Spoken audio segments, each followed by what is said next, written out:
They called MacKenzie McCorkle.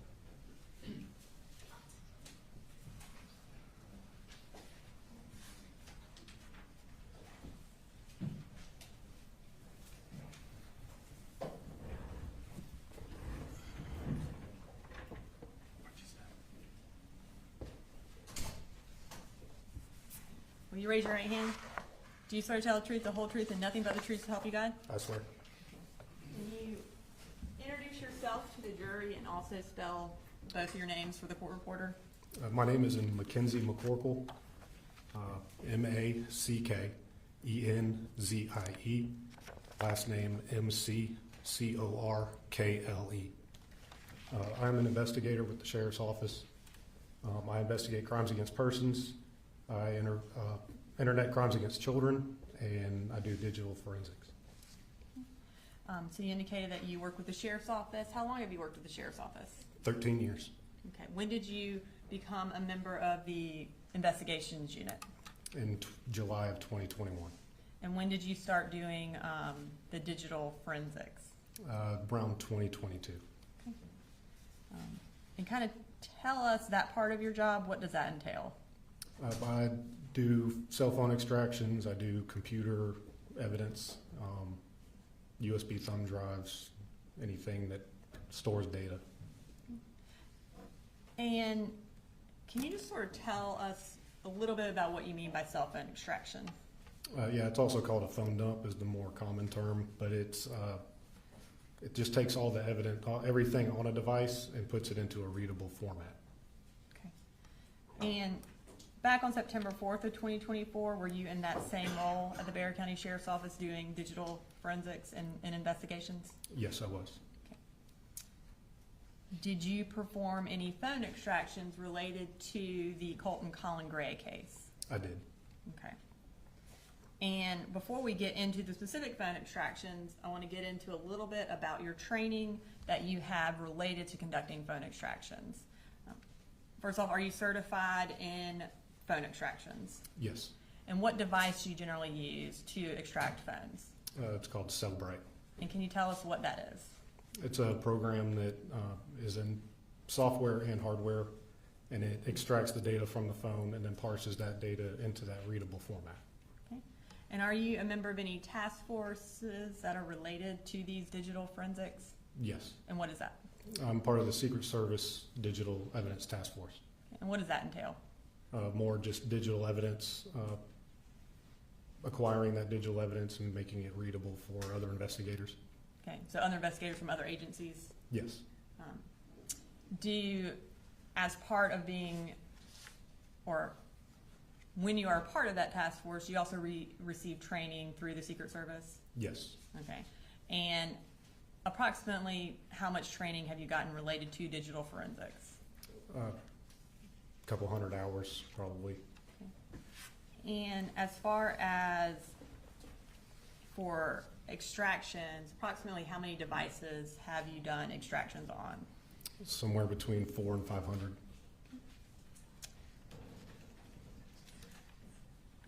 Talking about Cellbrite, you mentioned that it takes data from a phone and puts it in a readable format. Can you tell us what kind of, generally speaking, what kind of data comes off a phone? Timestamps. So there's media files, pictures, videos, phone call logs, internet search history, text messages. So anything you can think of that you do on a phone could potentially be pulled from your phone? Yes. Okay. Can Cellbrite pull deleted data? It can. But does it always? Not always. Does Cellbrite alter the data in any way when it pulls it from the cell phone? No. And you mentioned that once Cellbrite, it will pull the data from the phone, put it in a readable format. Kind of tell me what you mean by readable format. So Cellbrite has two different programs. One is to extract the data from the phone, and the other one is to build the report. And you can do it in either a standalone viewer made by Cellbrite or put it in a PDF format. Okay. In PDF format, is that just where you can just kind of scroll through everything? Yes. Okay. And the other format, what is the benefit of that format?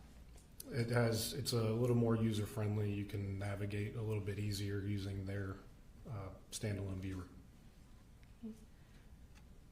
How many cell phones did you extract related to the Colin and Colt Gray case? 4. Okay. And whose phones were they? Colin, Colt, Jenny, and Marcy Gray. And were you able to successfully perform extractions on those 4 phones? Yes. Did you perform all those extractions consistent with your training in using Celebrate? Yes. And were those extractions put in a readable format? They were. And was it put in both readable formats that you mentioned, the PDF and then the other user-friendly one as well? Yes. When you are reviewing a phone extraction in the user-friendly format, are you able to view specific parts of the cell phone extraction? Yes. So you can just view, say, text messages from this date to this date? Yes. Okay.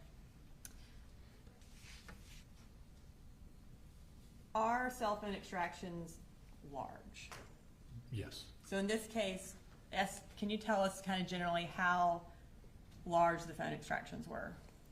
They were a couple of them. 2 of them were 30 to 60,000 pages on the PDF format, and 2 of them were between 10 and 20,000. So given that would be unwieldy to be able to print 60,000 pages, are you able to just select a portion of the relevant part of the phone extraction and print that? Yes. Okay. And would that include being able to print off just text messages from a certain date or phone calls from a certain date? Yes. Can you also print off sort of a timeline for a certain date? Yes. And what would that include? It would include anything that you selected, so that could be internet search history, call logs, text messages, any app installations during that time frame.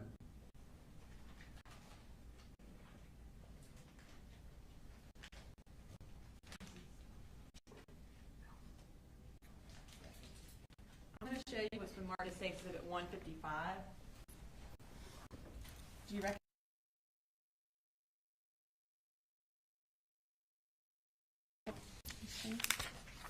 And is that the phone that you extracted for Colin Gray? It is. Your Honor, this time I'd like to introduce an evidence Safe Exhibit 155, Colin Gray's cell phone. I'm not sure which ones they're going to use, but what he took off certainly you don't have any good. And this one's just the phone. This is just the phone, yes. The phone itself, okay, no good. All right, 155 is admitted. And I'm going to give you this for reference. Do you know what day you did the phone extraction on Colin Gray's phone? On September 5th of 2024. And what kind of phone was it? It was a iPhone 14. And were you able to do what you would consider a complete extraction of his phone? Yes, it was a full file system. And you indicated that at least 2 of the phones had about 60,000 pages. Did his phone have about 60,000 pages? It did, yes. Okay.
I'm gonna start with State Exhibit 156.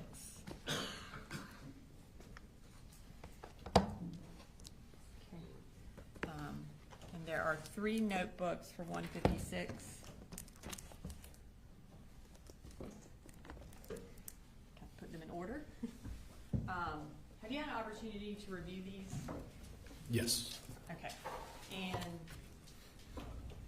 can you just kind of briefly tell us what the time frame, it should be on the front of it, for each notebook is, and is it related to the cell phone extraction for Colin Gray?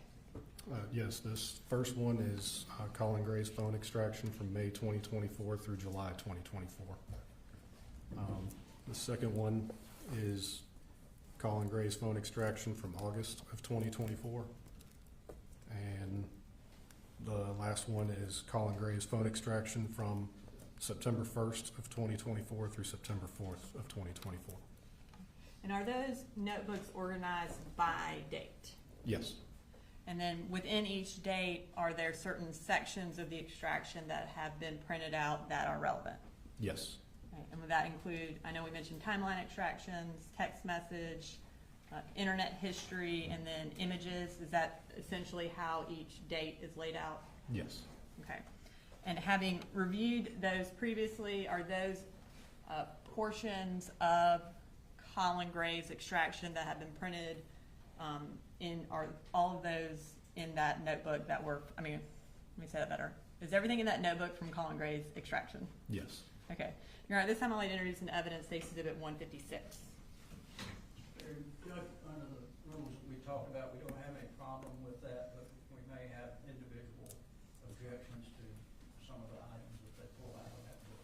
All right, I find that a foundation's been laid for stage 156, it's admitted into evidence, but some portions may or may not be admissible or Yes. for publication. And just for the record, the state will be going through those notebooks with a different witness. We're just laying the foundation through Investigator McCorkle. All right.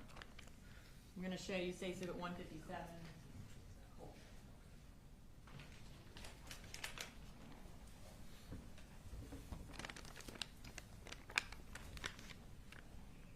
Can you tell us for State Exhibit 157 whose phone that is? This is Colt Gray's phone. And is that also a phone that you extracted? It is, yes. You're right. This time I'd like to introduce into evidence State Exhibit 157. Any objection to the phone? Same objections to that. All right, 157, phone of Colt Gray is admitted.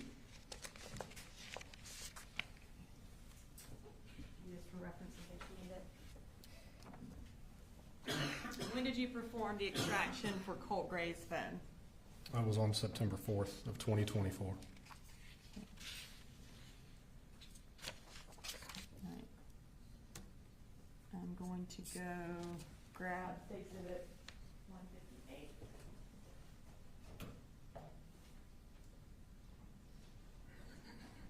What kind of phone was Colt Gray's phone? It was Android.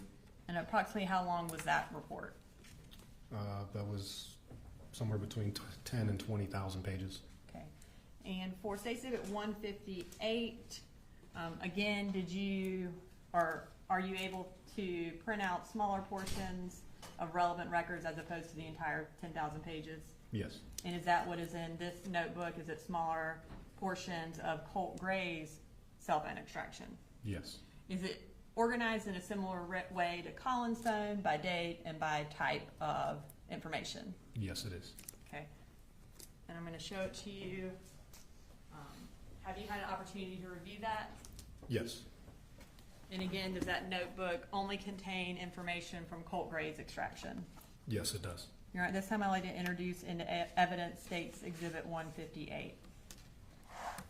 Same objection. All right, foundation's been laid.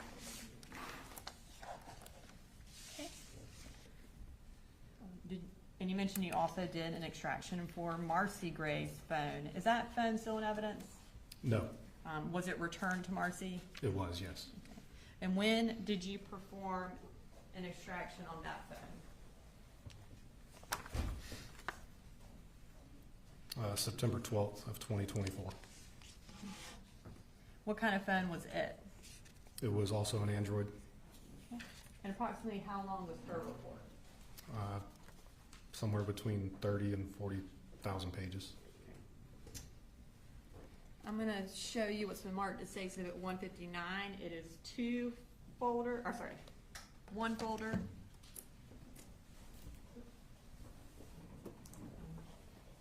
Can you tell us the time frame for that? This was August 21st through September 4th. Okay, and is everything in State Exhibit 159 from Marcy Gray's extraction? Yes. And again, is it the smaller snippets that are organized by date and by type of information? Yes. Your Honor, at this time I'd like to introduce into evidence State Exhibit 159. Second objection. All right, nominations been laid for 159. Okay, and did you, you mentioned you also did a phone extraction on Jenny Gray's phone. Is that phone still in evidence? No. Was it also returned to Jenny Gray? Yes, it was. Okay. And when did you perform an extraction on that phone?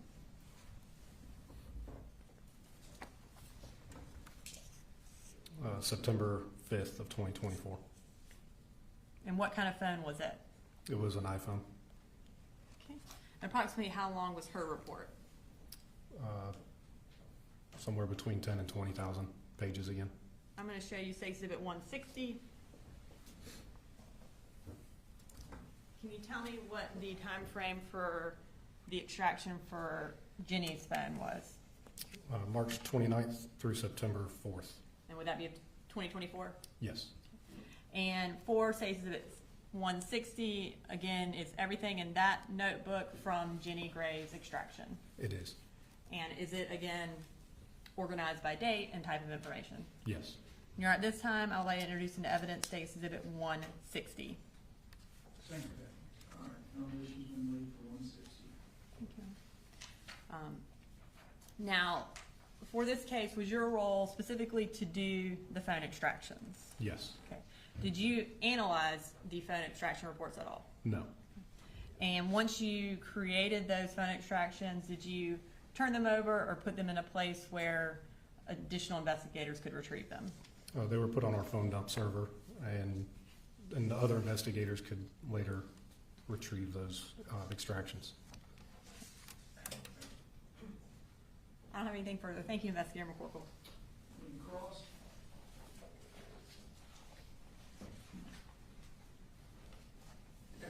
Good afternoon. Were you ever told that there was a second phone that Colt Gray had? Not that I recall. Okay. As I understand, you didn't do anything with the computer. You didn't attempt to take anything off of the computer that was there at the home? No. And who would have done that? I don't know. Maybe the GBI. Okay. Do you know if anybody did? I don't. Thank you.